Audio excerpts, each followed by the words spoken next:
পাওনা টাকা তোলার মূলত দুইটা পদ্ধতি।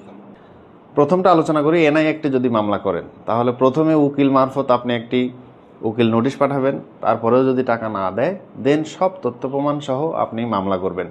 এই মামলায় একটা প্রতিবেদন যদি চায় তাহলে প্রতিবেদনের পরে তার নামে তখন ওয়ারেন্ট ইস্যু করবে।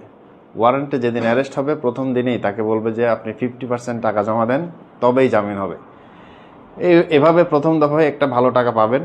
আবার তাকে জামিন দেওয়ার পরে পুনরায় সে যদি টাকা না দেয় আবারও ওয়ারেন্ট ইস্যু হবে।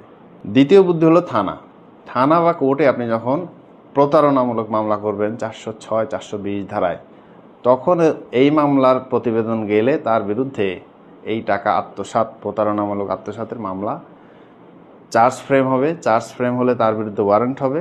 দেন বাকি কাহিনীটুকু আবারও সেম, টাকা দিলে সে জামিন হবে, না হলে আবার তার ওয়ারেন্ট ইস্যু হবে, ভিতরে যাবে। দেন একটা সময় ও স্বাভাবিক লাইফ যখন বিঘ্নিত হতে থাকবে, যদি উদ্দেশ্যমূলক টাকা আছে কিন্তু দেয় না, এরকম পরিস্থিতিতে পড়লে কিন্তু দ্রুতই টাকা দিয়ে দিবে। কিছু ভণ্ড, কিছু বাটপার লোক আছে যারা নিজেদের কাছে টাকা থাকা সত্ত্বেও টাকা পাওনাদারকে ফেরত দেয় না।